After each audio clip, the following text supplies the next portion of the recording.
আসসালামু আলাইকুম রহমতুল্লাহ। আশা করি সবাই ভালো আছেন। আমিও আপনাদের দোয়া ও ভালোবাসায় আলহামদুলিল্লাহ ভালো আছি। ইতিমধ্যে denim requirements for quality system সংক্ষেপে DRQS সম্পর্কিত ওয়াশিংয়ের ওয়েট প্রসেসের ভিডিওটি আপনাদের সাথে শেয়ার করেছি। কথা অনুযায়ী আজ আপনাদের সাথে শেয়ার করব ডাই প্রসেসের বিভিন্ন প্রসেসের জন্য প্রয়োজনীয় কোয়ালিটি রিকোয়ারমেন্ট, যা আপনাদের ডাই প্রসেস সমূহের কোয়ালিটি বৃদ্ধি করতে সহায়ক ভূমিকা পালন করবে বলে আশা করছি।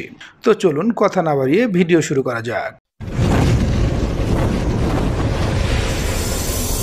Wash Tech BD। আমরা জানি গার্মেন্টসমূহ শুকনো থাকা অবস্থায় তাদের উপর যে ধরনের প্রসেস পরিচালনা করা হয় তাদের ডাই প্রসেস বলে। প্রায় 10 থেকে 15টি ভিন্ন ভিন্ন ডাই প্রসেসসমূহ পোশাকের উপর ব্যবহার করা হয়ে থাকে। বিভিন্ন প্রকার ডাই প্রসেসের নাম এবং প্রসেসগুলো দেখতে কেমন এই সংক্রান্ত একটি ভিডিও লিঙ্ক ডেসক্রিপশন বক্স এবং আই বাটনে দেওয়া আছে, চাইলে দেখে নিতে পারেন। DRQS অনুযায়ী ডাই প্রসেস শুরু করার পূর্বে বিভিন্ন প্রসেসের জন্য প্রথমে যে বিষয়টি খেয়াল করা দরকার তা হলো প্রতিটি প্রসেসের জন্য সঠিক রেফারেন্স স্যাম্পলটি রয়েছে কিনা। আমরা জানি বাইরের কর্তৃক ওয়াশ স্ট্যান্ডার্ড দেখেই মূলত বিভিন্ন ধরনের ডাই প্রসেস করা হয়। এই প্রসেসগুলো প্রোডাক্টের একটি নির্দিষ্ট এরিয়াতে করতে হয়, তাই প্রোডাক্টের কোয়ালিটি ঠিক রাখতে প্রতিটি প্রসেসে যেমন হুইস্কার, হ্যান্ড স্ক্র্যাপিং, ট্যাগিং, পিপি স্প্রে, ডেস্ট্রয়, টিয়ারিং, গ্রিন্ডিং ইত্যাদি কাজ করার সময় একটি সঠিক রেফারেন্স স্যাম্পল রাখা অত্যন্ত জরুরি, যা একটি নির্দিষ্ট সময় পর পরিবর্তন করা উচিত। এতে প্রোডাক্টের কোয়ালিটি ঠিক রাখা সহ গার্মেন্টসমূহ নষ্ট হওয়ার সম্ভাবনা অনেকাংশেই হ্রাস পায়।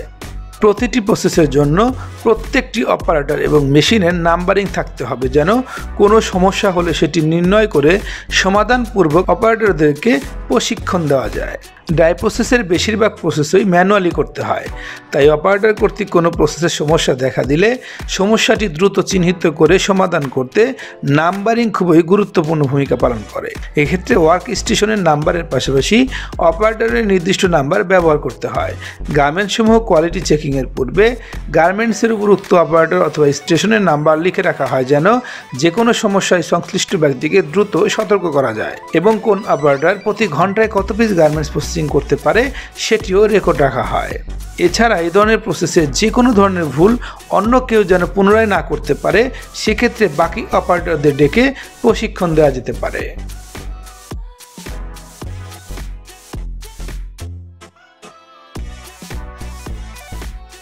ডাই প্রসেস এরিয়ায় প্রসেস অনুযায়ী PPE ব্যবহার করতে হবে। পার্সোনাল প্রোটেক্টিভ ইকুইপমেন্ট সংক্ষেপে দাঁড়ায় PPE। নিজেদের স্বাস্থ্য সুরক্ষায় PPE ব্যবহার অত্যন্ত জরুরি, অন্যথায় ঘটতে পারে মারাত্মক স্বাস্থ্য ঝুঁকি। বিশেষ করে PPE স্প্রে করার সময় অবশ্যই চোখের নিরাপত্তায় চশমা, শ্বাসনালী সুরক্ষায় নাক ও মুখে মাস্ক, শরীর রক্ষায় অ্যাপ্রন, পায়ের রক্ষায় গামবুট ব্যবহার করতে হবে। এছাড়া হুইস্কার স্ক্র্যাপিংয়ের সময় মাস্ক, অ্যাপ্রন এবং ডেস্ট্রয় গ্যান্ডিংয়ের সময় এয়ার প্লাগ সহ প্রয়োজনীয় PPE ব্যবহার করা উচিত।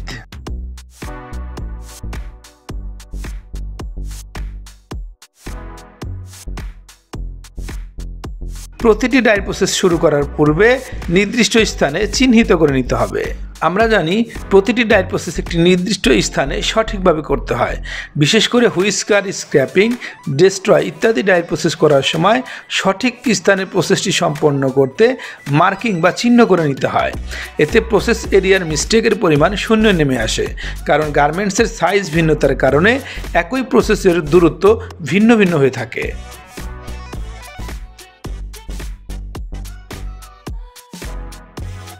আলাদা অপারেটর একই ধরনের কাজ করলে তাদের একই ধরনের সরঞ্জামাদি দিতে হবে, যেমন স্ক্র্যাপিং পেপার, ট্যাগ ইত্যাদি।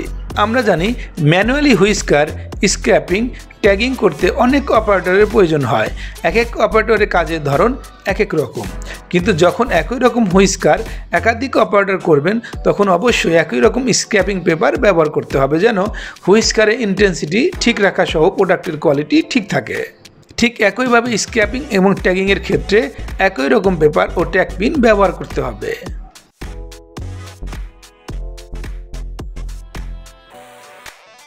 স্ক্র্যাপিং এবং হুইস্কার করার সময় ক্রিজ মার্ক দূরে রাখতে স্ক্র্যাপিং পেপারের সাথে চিকন এবং সফট রাবার কুশন ব্যবহার করতে হবে।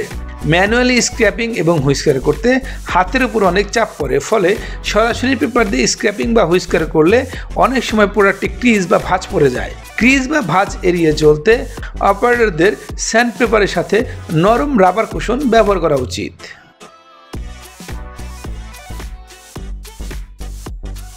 প্রতিটি প্রসেস শেষ করার পর অবশ্যই কোয়ালিটি দ্বারা 100% চেকিং এবং রেকর্ড রাখতে হবে। এরপর পরবর্তী প্রসেসে পাঠিয়ে দিতে হবে। হুইস্কার, হ্যান্ড স্ক্র্যাপিং, ট্যাগিং, পিপি স্প্রে, ডেস্ট্রয়, টিয়ারিং, গ্রাইন্ডিং ইত্যাদি যেই প্রসেসই করেন না কেন অবশ্যই পরবর্তী প্রসেসে পাঠানোর পূর্বে 100% কোয়ালিটি দ্বারা চেক করে নিতে হবে। কারণ ড্রাই প্রসেসে একবার হয়ে যাবার পর ওয়াশিংয়ের মাধ্যমে সকল শেডের পরিবর্তন হয়, যা পরে ঠিক করা অনেকাংশেই কষ্টসাধ্য হয়ে পড়ে। তাই সতর্কতার সহিত কাজের পাশাপাশি কোয়ালিটি চেকিং ও তার রেকর্ড রাখা উচিত।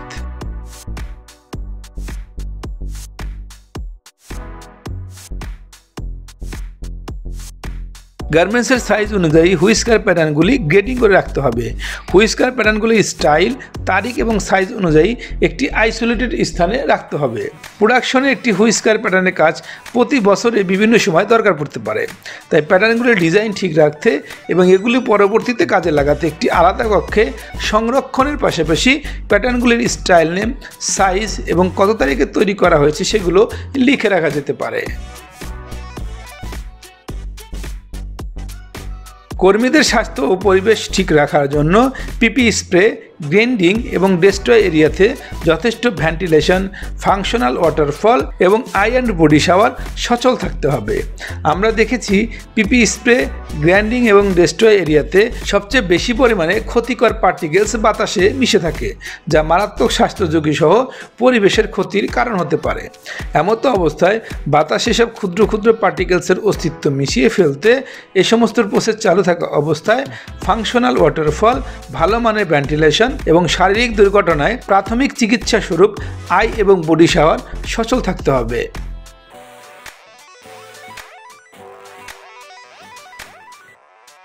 পটাশিয়াম পারম্যাঙ্গানেট স্প্রে এরিয়া এবং মিক্সিং এরিয়া অন্যান্য এরিয়া থেকে আলাদা এবং বদ্ধ থাকতে হবে।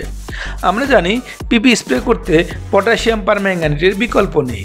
দীর্ঘদিন যাবৎ ড্রাই প্রসেস সহ ওয়াশের বিভিন্ন প্রসেসে এই কেমিক্যালটি ব্যবহার হয়ে আসছে। পটাশিয়াম পারম্যাঙ্গানেট মারাত্মক স্বাস্থ্য ঝুঁকি সহ পরিবেশের ক্ষতি করতে সক্ষম। এসব বিষয়গুলি গুরুত্বের সাথে বিবেচনা করে বর্তমানে বিশ্বব্যাপী এই সেক্টরে পটাশকে নিষিদ্ধ করার প্রক্রিয়া চলমান রয়েছে। তাই পটাশ মিক্সিং এবং ব্যবহারের সময় আলাদা ক্যাবিনেট ব্যবহার করতে হবে, যেন অন্য কেউ এর সংস্পর্শে আসতে না পারে।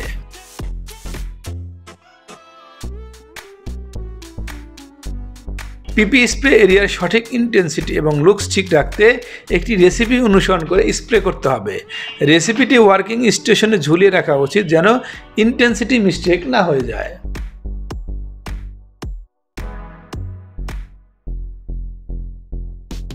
পিপি স্প্রে, রেজিন স্প্রে করার পর গার্মেন্টসগুলিকে শুকানোর জন্য হ্যাঙ্গার ব্যবহার করতে হবে।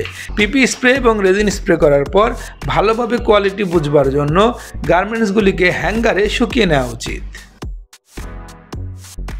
এক প্রসেস থেকে অন্য প্রসেসে গার্মেন্টস পাঠানোর সময় ব্যাচ কাট ব্যবহার করা উচিত। ব্যাচ কাটের মাধ্যমে পূর্ববর্তী প্রসেস শেষ হয়েছে সেটি বোঝা যায়। এছাড়া ঠিক কত পিস গার্মেন্টসের প্রসেস সম্পন্ন হয়েছে সেটিও জানা যায়। ওভেন মেশিন প্রতি মাসে অন্তত একবার ক্যালিব্রেশন করা উচিত। 3D ক্রিঙ্কেল একটি গুরুত্বপূর্ণ ডাই প্রসেস যেখানে ওভেন মেশিন ব্যবহার করা হয়। ওভেন মেশিনটি সঠিক তাপমাত্রা এবং সঠিক টাইমিং মেনটেন করছে কিনা সেটি দেখবার জন্য প্রতি মাসে অন্তত একবার করে ক্যালিব্রেশন করা উচিত। এই সমস্ত বিষয়গুলি ছাড়াও আপনার ফ্যাক্টরির ধরন এবং প্রয়োজনীয়তা খেয়াল করে আরও কিছু বিষয় অ্যাড করে নিয়মিত চেকিংয়ের মাধ্যমে ডাই প্রসেসের কোয়ালিটি কন্ট্রোল সহজ হয়ে যাবে ইনশাআল্লাহ। তো আজ এ পর্যন্তই। ভিডিওটি নিয়ে কোনো কিছু জিজ্ঞাসা থাকলে অবশ্যই কমেন্টস বক্সে জানিয়ে দিবেন। আমাকে ইমেইলও করতে পারেন, ইমেইল ডেসক্রিপশন বক্সে দেওয়া আছে। খুব শীঘ্রই আসছি DRQS এর 3য় পর্ব নিয়ে। সে পর্যন্ত ভালো থাকবেন। আল্লাহ হাফেজ।